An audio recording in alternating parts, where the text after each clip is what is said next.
So I want to start a conversation about the jungle meta and where it's at right now. A couple of weeks ago, we started to see Vi being reintroduced into the champion pool for junglers, and with the release of Rek'Sai at the time, Rek'Sai obviously having incredibly high numbers was really broken, so everybody wanted to play Rek'Sai. And Jarvan was known to be the top jungler for the entire season, pretty much. As soon as the patch came out, everybody, oh, you gotta get on the Jarvan hype, especially with the chilling smite. Jarvan's amazing. Jarvan. And Lee Sin was also really good at the beginning. But now, it's shifting towards a very unique way of playing the game. With all the mobility with the assassins, the mobility in the AD carries, having Sivers, Morganas, and things like that, it's making champions like Lee Sin be less viable, in my opinion at least. This is all opinion, by the way, so I want to know your thoughts about it. But basically, in all the regions, the picks that are being played the most are the ones that guarantee that they bring something to the table. So for instance, in China, most notably Team Snake, they're playing a lot of Nunu. Now Nunu brings you great chase potential if you have the team composition to follow it up, as well as a guaranteed peel and boost for your AD carry. So they're running a lot of Nunu with Kassadin, which is why I say that they have good chase potential. Speed up the Kassadin, speed up the AD carry, really chase down people. Run them with a Xerath as well, protect the Xerath from being dove, protect the AD carry as well, and have a really strong warding presence and late game presence with your peel and your blood boil. Then you have Vi. Now Vi came out when people couldn't really figure out how to deal with champions like Kalista, Kassadin, all these assassins that really needed to be locked down. So everybody's like, you know what, we gotta play the Vi again. Vi is a champion that brings you 100% every game. You're gonna have a guaranteed engage. She's gonna bring you a lot of damage and great level 6 ganks. Like her skirmishes in the 2v2 are by far the best ones.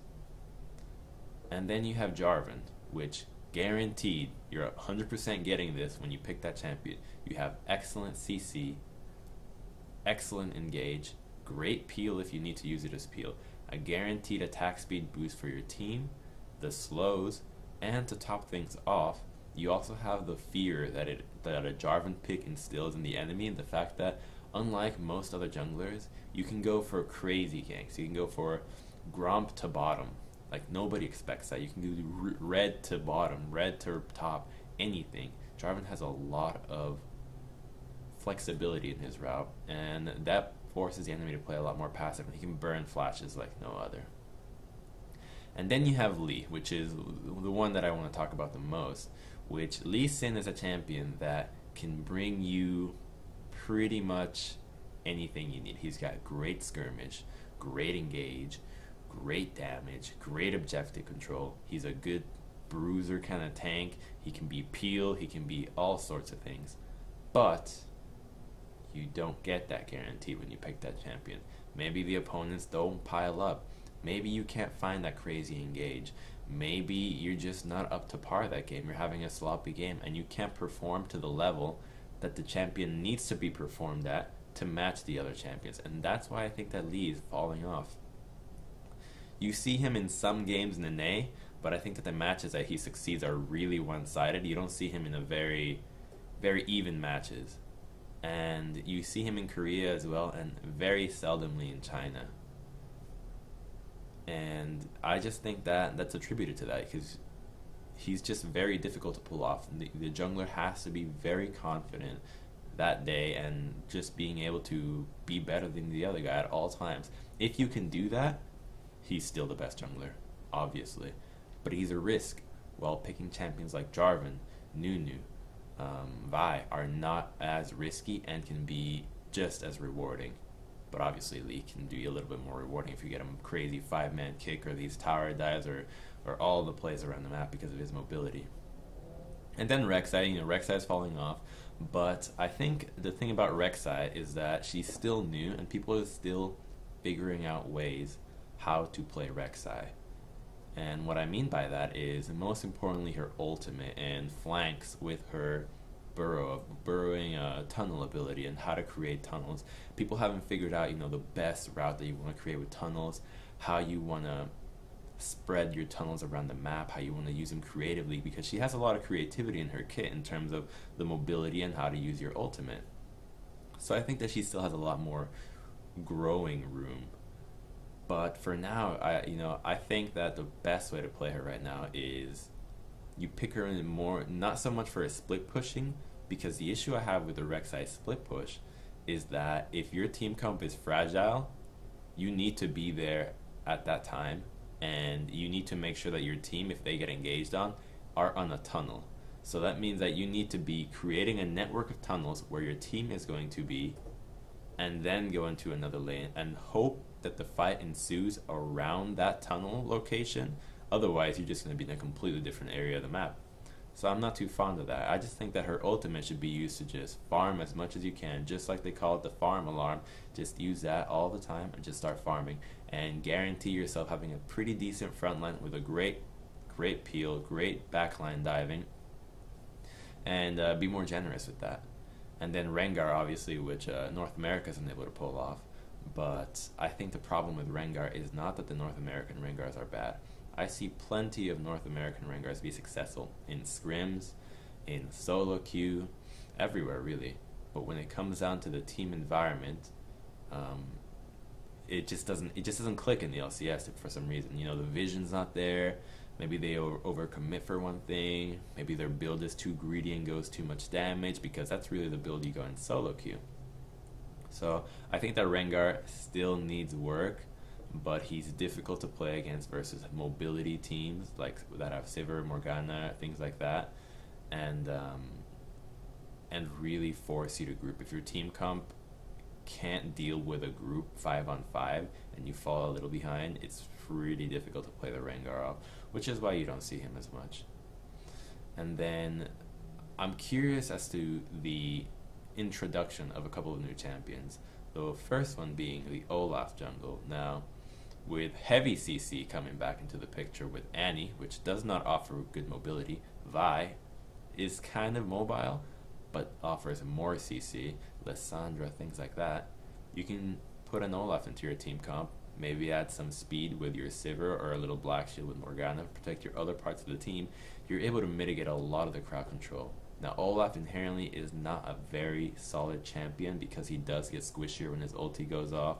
You know, he has trouble chasing down mobile targets, and the game is really a lot about mobility right now, especially with, you know, third dragons, scuttle crabs, all sorts of speed buffs. Righteous Glory, the other one that makes you go really fast. So I think that he can be worked into a lot of team comps, and the team that I'm seeing play him the most is Fnatic.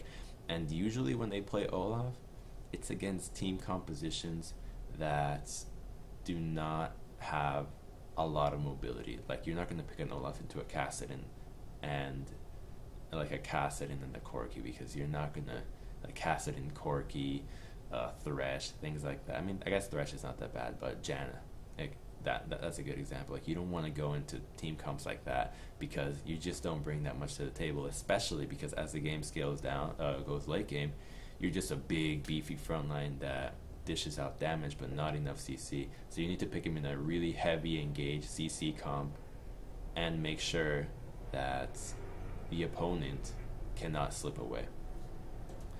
Then another one that I'm really excited about, but I think we're gonna, you know, it's gonna kind of get there eventually, is the Nidalee jungle. Now, Nidalee is doing excellent in the jungle right now. She does a lot of damage, has great clear, great gank, amazing late game, good team fighting and all that, but she's very difficult to play because she does not guarantee you the things that, as I mentioned before, a Jarvan guarantees you, a Nunu guarantees you.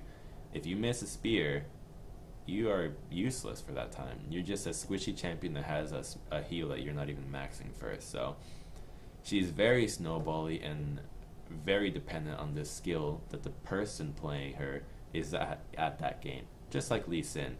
Perhaps more rewarding, it really depends on how good you are as a Nidalee player.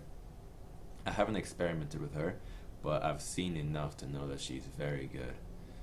And with that being said, you can see that the meta is kind of in a place where you pick champions that are certainly going to bring you something, and you pick the other ones if you have the balls to go for it and you want to take a risk. I personally like the ones that take the risk, but I can see how difficult it is to pull those off, especially if you're a little stubborn with your picks. And you know, it can backfire. You've seen it backfire. Like Jungle Nidalees or Jungle Lee Sins really can go both ways. But then another thing that I found really curious is the stalemate that has happened with the runes and masteries. Now everybody, when the new patch came out, automatically assumed that the best runes, the best masteries for most junglers just involved a mix of like pretty much flat armor, 5% CDR in your glyphs, a little bit of magic resist, some AD in your reds, and attack speed in your quints. And all across the board, you really see those pages being the case. And I was really intrigued when I saw a solo queue player play Rengar really, really well. And I was thinking, wow, you know, this guy is a much better Rengar player than myself. He's one of the best Rengars in NA. The runes that he's running are very different from anything I've ever seen in a jungler. Like, he was running all armor pen, lifesteal, barely any AD, no armor, scaling CDR, and I thought this worked wonders. I tried it myself, and I was able to really play Rengar better because I no longer needed to buy all potions in every buy. I could just sustain myself with the lifesteal. And that got me thinking, what other champions would benefit from just a completely different tweak in runes? And how could you change that? How can you optimize each champion to become better?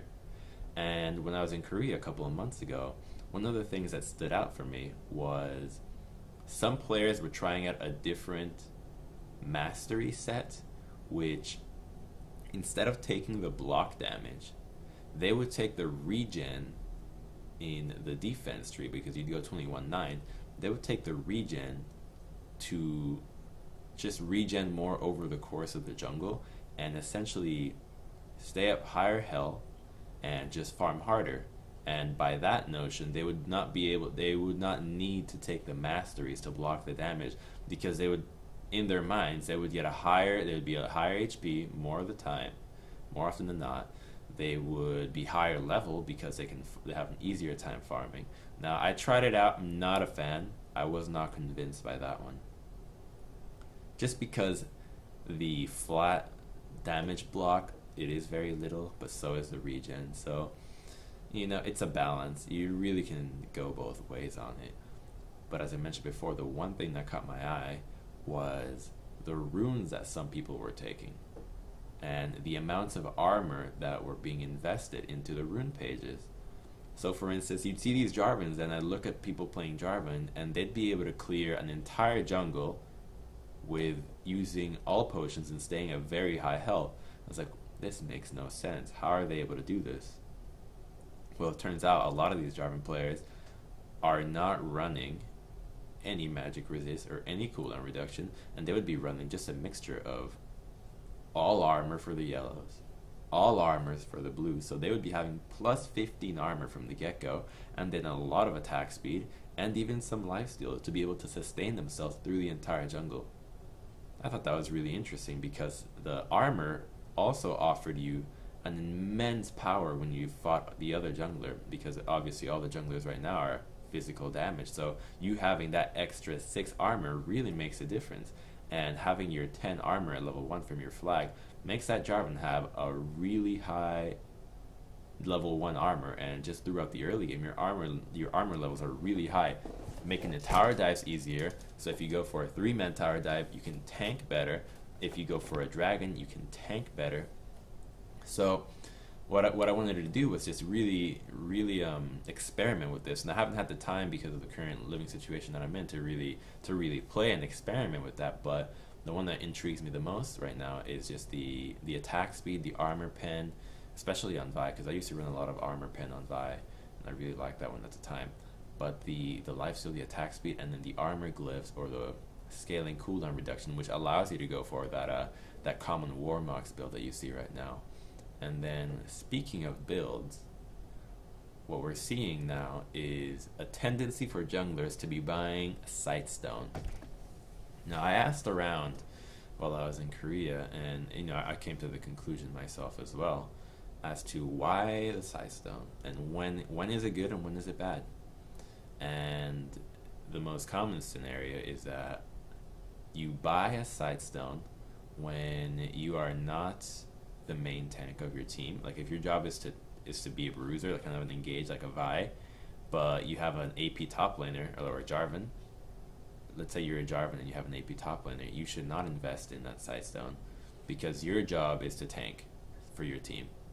And by buying that Sightstone, you're putting a gold sink towards vision at the time and not towards your resistances and being able to stay in the fight longer for your team to clean up. But if you have a Jarvan and then you have also like a Gnar or a Maokai, your job is not to tank. Now your job is to just be a CC kind of a peel champion, not stay in there as long as you can. That's somebody else's job. You can go back to a more vision-oriented style and go with a Sightstone.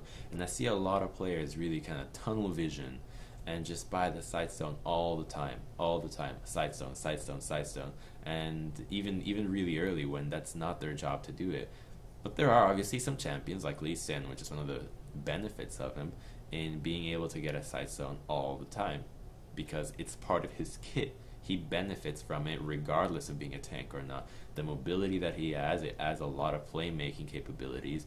It just expands the champion's prowess in the entire game more than any other as a jungler. So it's really important on him. Like some champions, yeah, it is mandatory on some champions just because that's the way they play out. Like a Nunu, you gotta have that Sightstone on Nunu.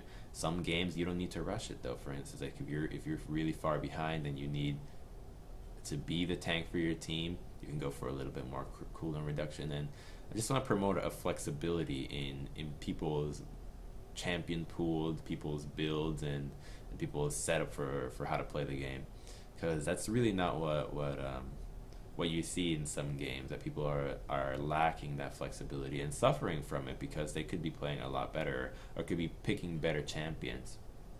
What I want to do now though is find out what champions are going to be able to work and to just be good again. And the one that comes to mind right now is Kha'zix. I think Kha'zix, with the rise of really heavy champions, of really heavy CC champions, so you got Maokai's and your Gnars and your Lissandras in the top lane, or Aurelia, and then Annie making a comeback, same with Leona and Morgana, mean that if you squeeze in a really CC heavy team composition, that Kha'zix, with all the really squishy champions going about, will be able to do quite a bit of work if he can get by and dodge all the crowd control.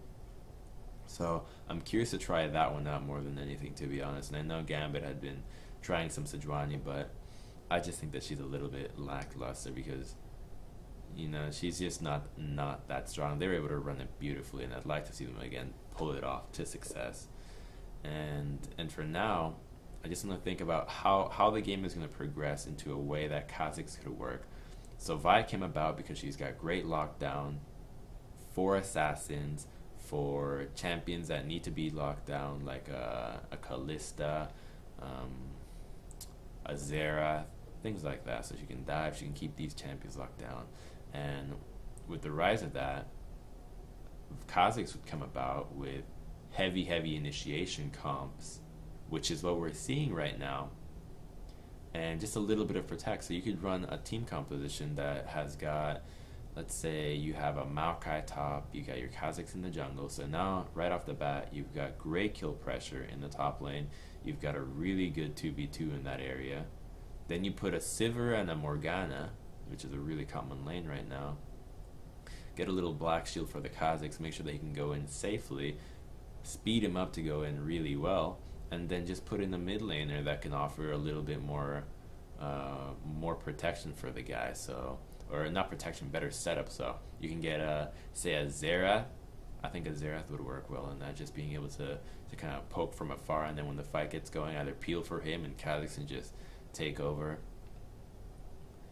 So I mean, I just wanted to make this video to start making videos for the sake of making videos, because I think I got some more things that I'd like to discuss, and obviously it'll touch all the other champions in the game, because I am part of the game, so I know how the other roles are kind of leaning towards. So I just want to really dissect it and see how much more can we expand it. Are we reaching a stalemate? Because that should never be the case. We should be creative and be promoting people picking something new and wanting to break the meta and see what will work against the current established champions and the current established way of playing the game, and challenge that and promote that and be able to pioneer a different way and just make the game more exciting for everybody. Because personally, I don't want to be able to predict every pick that happens out of a game. I want to be able to see new champions be picked to counter something else. So I hope you enjoyed this video, and expect more.